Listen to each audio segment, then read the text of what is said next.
Sobat Rimba Dunia yang dimuliakan Allah, jumpa lagi di channel ini. Semoga sobat semua dalam keadaan sehat dan dikaruniai rahmat Allah Subhanahu wa Ta'ala. Pembahasan kita kali ini adalah seputar malaikat munkar dan nakir yang terkenal berwajah seram. Bagaimana keseramannya? Yuk kita ikuti video ini sampai selesai. Setiap manusia yang diciptakan oleh Allah Subhanahu wa Ta'ala dari tanah, nantinya akan kembali ke tanah. Hal ini karena kehidupan dunia sejatinya sementara. Dari alam dunia yang fana, jasad manusia akan dikuburkan dan berpindah ke fase alam kubur. Disinilah para mayat akan berjumpa dengan dua malaikat, yakni Munkar dan Nakir.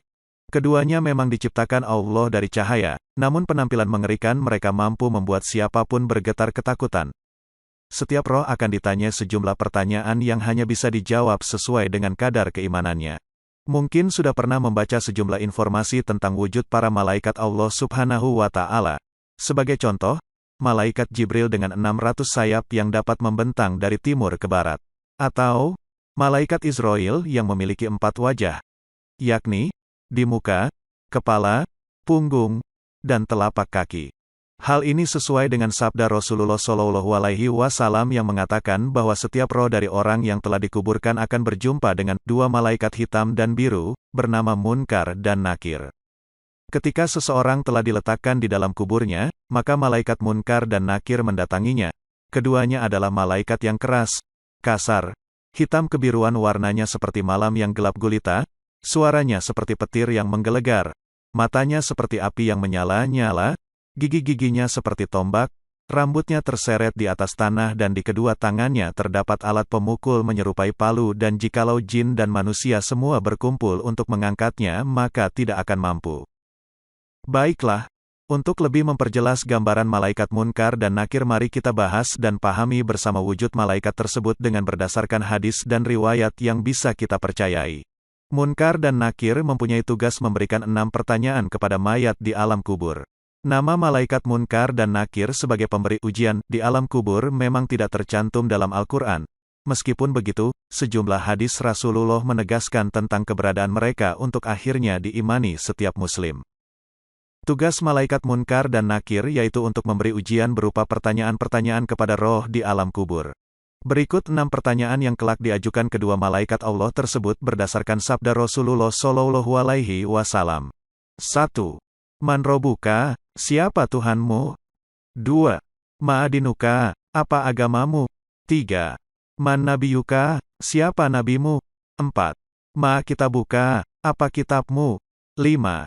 Aina kiblatuka, di mana kiblatmu? 6. Man Ikhwanuka, siapa saudaramu?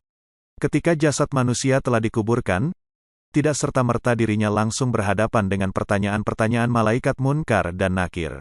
Bagi orang yang selalu taat pada perintah Allah, maka ia akan diberikan kain kafan dan wewangian dari surga dan dibawa ke langit oleh para malaikat. Pada zaman Nabi, dikisahkan Umar bin Khattab yang membentak malaikat Munkar dan Nakir. Beginilah kisahnya.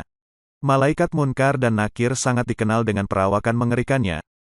Akan tetapi, ada salah satu orang yang dengan beraninya melawan dan bahkan membentak dua malaikat kubur tersebut. Orang tersebut adalah salah satu sahabat Rasulullah SAW. Sayyidina Umar bin Khattab. Karakter kerasnya memang sudah diketahui banyak orang sejak Umar belum memeluk agama Islam. Bahkan, ia dulu sempat menjadi orang yang paling menentang ajaran Islam dan mendapat julukan singa padang pasir. Namun siapa sangka, watak kerasnya tersebut juga terbawa hingga ia sudah berada di alam kubur. Bahkan bisa dibilang, Umar memang sudah merencanakan untuk menantang malaikat Munkar dan Nakir kelak ketika dirinya wafat nanti. Hal ini seperti yang telah dituliskan oleh Imam Jalaluddin As-Suyuti dalam kitabnya Al-Hawi lil Fatawi. Dari Al-Jazuli dalam kitab Syarhur Risalah, diceritakanlah para sahabat yang sedang berbincang dengan Nabi Muhammad. Rasulullah sedang menjelaskan gambaran mengerikan dari dua malaikat kubur Allah, mulai dari kulit hitam hingga karakter bengis keduanya. Umar bin Khattab kemudian bertanya, Rasul, apakah saat di kuburan nanti aku sebagaimana sekarang ini? Rasulullah pun menjawab, ya. Mendengar ini, Sayyidina Umar lantas berujar, kalau begitu, demi Allah akan aku lawan kedua malaikat itu. Keberanian Umar bin Khattab dapat dilihat dari mimpi putranya, Abdullah. Tepat selepas kepergian Sayyidina Umar, Abdullah berjumpa dengan ayahnya dalam mimpi dan menanyakan sebuah hal. Mendapati pertanyaan tersebut, Umar pun menjawab, "Aku didatangi dua malaikat. Keduanya bertanya kepadaku, 'Siapa Tuhanmu, siapa nabimu?' Aku jawab, 'Tuhanku Allah dan nabiku Muhammad.' Lalu kepadanya aku tanyakan, 'Kalian berdua, siapa Tuhanmu?' Mendapat pertanyaan seperti itu, kedua malaikat itu saling berpandangan. Salah satunya berkata, 'Ini Umar bin Khattab.' Lalu keduanya pergi meninggalkanku. Setelah jasad Umar bin Khattab dikuburkan, Ali bin Abi Thalib masih berada di area pemakaman. Ali sangat ingin tahu apakah Umar memang berani menantang malaikat Munkar dan Nakir. Suatu saat, Sayyidina Ali agak jengkel dengan Umar bin Khattab karena begitu galaknya Umar, hampir setiap orang pernah dibentaknya. "Apa dia berani membentak Munkar dan Nakir?" tanya Sayyidina Ali waktu itu. Ali bin Abi Thalib lantas memohon kepada Allah untuk dibukakan tabir supaya bisa melihat kondisi Umar di alam kubur. Permintaan tersebut pun dikabulkan. Namun alih-alih melihat seorang Sayyidina Umar yang ketakutan menghadapi Munkar dan Nakir, Ali malah melihat kejadian sebaliknya.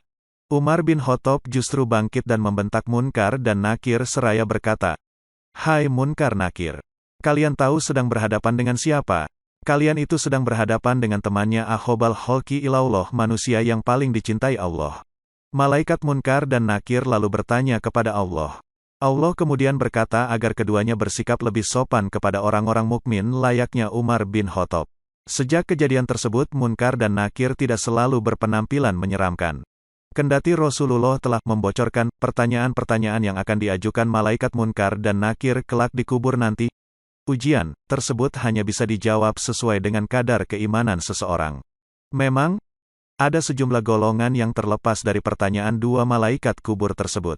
Di antaranya adalah 1. Golongan para nabi dan rasul Allah. 2. Orang yang beruzlah atau menyendiri untuk mendekatkan diri kepada Allah dan sudah tidak lagi terperdaya oleh keindahan dunia yang fana.